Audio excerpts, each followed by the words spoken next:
പത്തനംതിട്ടയിലെ G finance തട്ടിപ്പ് കേസിൽ ആക്ഷൻ കൗൺസിൽ രൂപീകരിച്ച നിക്ഷേപകർ ഫിനാൻസ് ഉടമകളുടെ വീടിന് മുന്നിൽ നിക്ഷേപകരുടെ പ്രതിഷേധ യോഗം സംഘടിപ്പിച്ചു.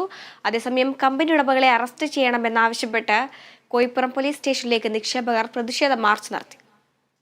മാസം 10,000 രൂപ വേണം മരുന്നിന് തന്നെ. അപ്പോഴും ഞങ്ങൾ ഇത് മെച്ചറാകാതെ 4 മാസം കൂടെ ഉണ്ട്. അപ്പം ഞങ്ങൾ ചോദിച്ചു, എന്നാൽ അന്നേരമെങ്കിലും ഈ പൈസ കുറച്ച് ഓപ്പറേഷൻ സമയത്ത് ചോദിച്ചു, മെച്ചറാകാതെ തരത്തിലല്ലേ നിങ്ങൾ പലിശ അങ്ങോട്ട് എടുത്തതിൻ്റെ ബാക്കിയാ കിട്ടത്തുള്ളെന്ന് പറഞ്ഞു. അപ്പോൾ സ്റ്റാഫുകളൊക്കെ നല്ല കൈയുണ്ട്.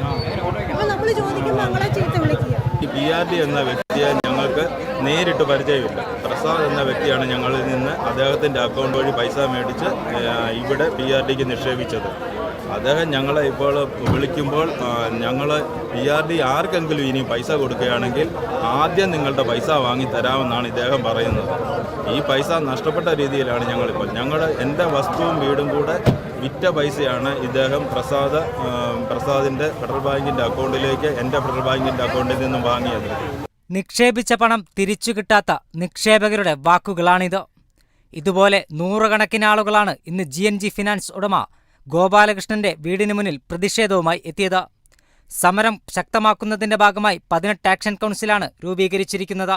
നിയമപോരാട്ടവും സമരവും ശക്തമാക്കാനാണ് പുതുതായി തെരഞ്ഞെടുത്ത കമ്മിറ്റിയുടെ തീരുമാനം. തുടർന്ന് തട്ടിപ്പിനിരയായ നൂറുകണക്കിന് നിക്ഷേപകർ കോയിപ്പുറം പോലീസ് സ്റ്റേഷനിലേക്ക് മാർച്ച് നടത്തി. തട്ടിപ്പ് നടത്തി മുങ്ങിയ ഫിനാൻസ് ഉടമകളെ അറസ്റ്റ് ചെയ്യാത്തതിൽ പ്രതിഷേധിച്ചായിരുന്നു മാർച്ച്.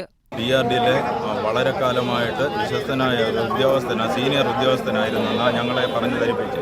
ഞങ്ങൾക്കത് അവിടുത്തെ ഉദ്യോഗസ്ഥനായിരുന്നെന്ന് അറിയുകയും ചെയ്യായിരുന്നു.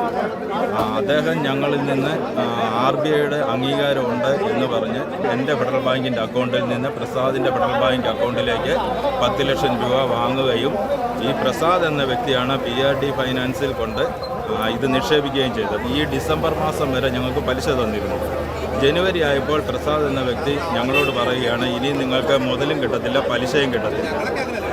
അപ്പോൾ നിങ്ങൾ എങ്ങനെയാണെന്ന് വെച്ചാൽ മേടിച്ചോളാൻ പറയും. ഞങ്ങൾ 1 മാസം കഴിഞ്ഞ് വന്ന് ചോദിക്കുമ്പോഴും അദ്ദേഹം ഞങ്ങളെ തെറി പറയുകയും അടിക്കാനും പിടിക്കാനുമുള്ള ഗുണ്ടാ സംഘത്തിൻ്റെ പ്രവർത്തനത്തിൽ കൂടെ നിന്നെ കേസ് കൊടുത്താൽ അകത്താക്കുമെന്നും പറഞ്ഞ് ഞങ്ങളെ ഭീഷണിപ്പെടുത്തിയിരിക്കുകയാണ്. കോഴിപ്പുറം പോലീസ് സ്റ്റേഷനിൽ മാത്രം 80-ലധികം പരാതികളാണ് ഇതുവരെ ഫിനാൻസ് ഉടമകൾക്കെതിരെ രജിസ്റ്റർ ചെയ്തിട്ടുള്ളത്.